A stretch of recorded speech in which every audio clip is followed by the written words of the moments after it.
Good morning. I'm going to show you something today. About 2.5 years ago I was on Wired News or somewhere and saw an article about this guy from the US who had made this wooden keyboard, and I read the article and I got in contact with him and said, oh man, I want one of those, and he said, well, at that time I wasn't making them, but if he ever did, that he'd get back in contact with me anyway. A few months ago he did, and he put on something on Kickstarter. The guy's name is Michael Rapanian. Hopefully I said that correctly. And his keyboard is the Engrain tactile keys, and he's made them from hardwood sassafras.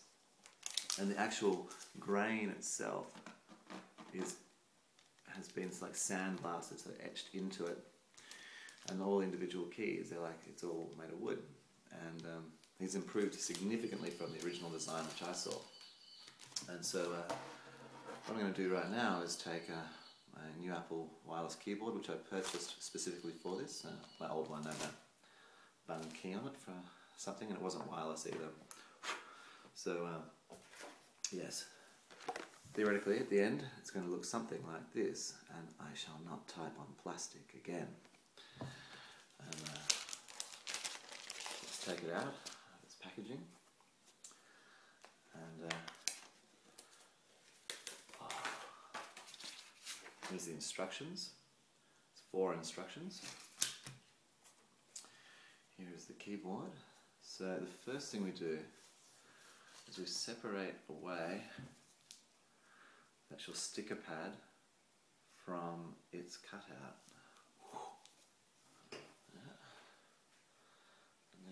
There's the keys, and there is the cutout. What we can use this cutout for is to put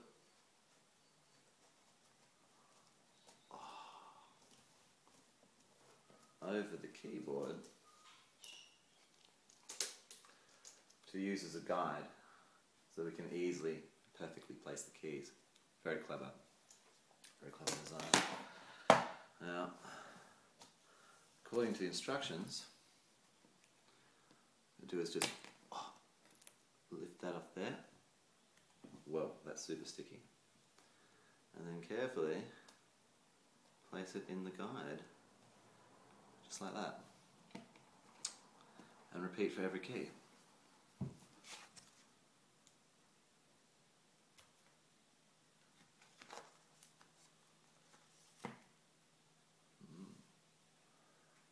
Backing stuck on that one. I think you mentioned something on the Kickstarter site about that. Some people are having that, but you know, naturally, as a good human does, is barely reading the instructions, just experiencing it firsthand. Yeah.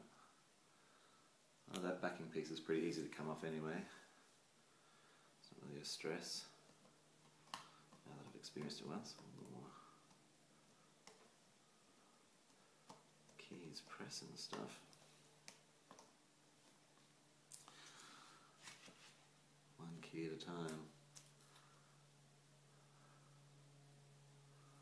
So what I'm going to do now is plug the rest of this video that I'm making into Final Cut and time-lapse this, well, not time-lapse it, sorry, accelerate the video so I can look like a busy ant and you don't have to sit here for the next 15 minutes while I do it.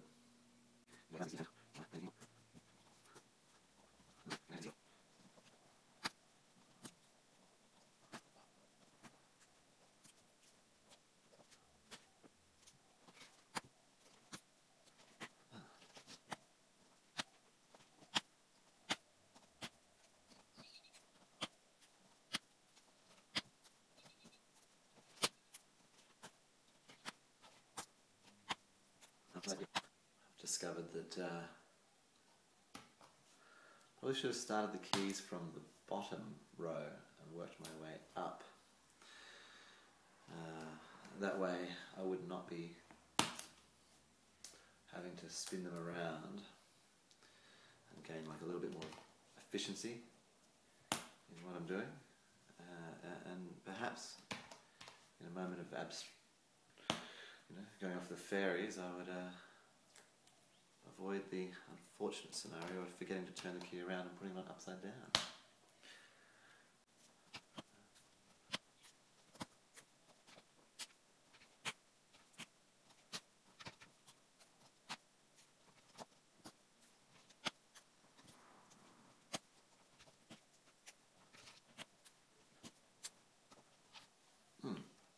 That's an interesting situation.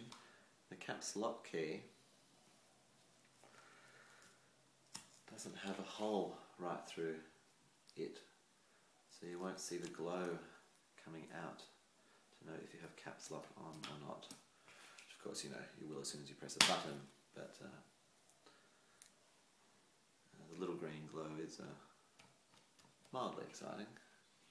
Perhaps that's a little design improvement for the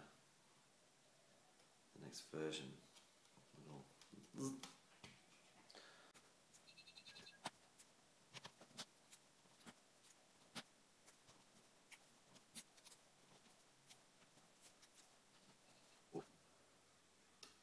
This is going to be interesting.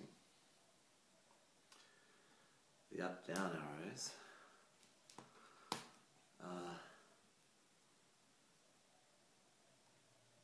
need to be put on very carefully. There's no guide between them.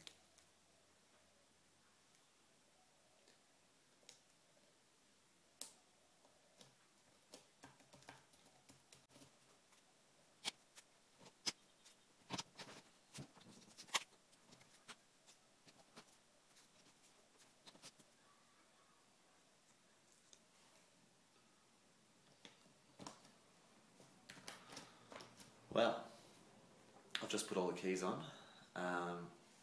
In removing the keys from the cardboard, I remember something on his website, he's saying it's for extra installation instruction, but if you've got a decent bit of thumbnail, just get it under that key, and you kind of peel back a bit of that anyway, and away you go. It's not that's really a trivial concern. I probably prefer that there's a really seriously good quality glue on there, then it just came off super easy. And all the keys have gone on really well. Here it is now transferred over with the backing plate of the plate. Now let's see what happens if we remove the plate.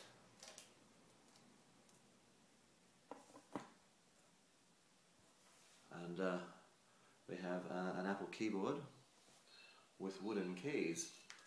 Oh yeah.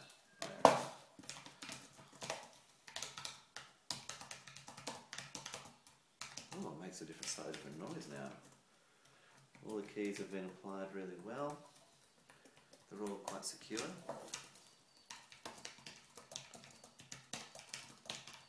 Maybe like a sentence I type in whenever I'm testing a keyboard. I think that a drill hole through the caps lock key to let the little green light show through would be excellent. Besides that, it's interesting on the first use that you can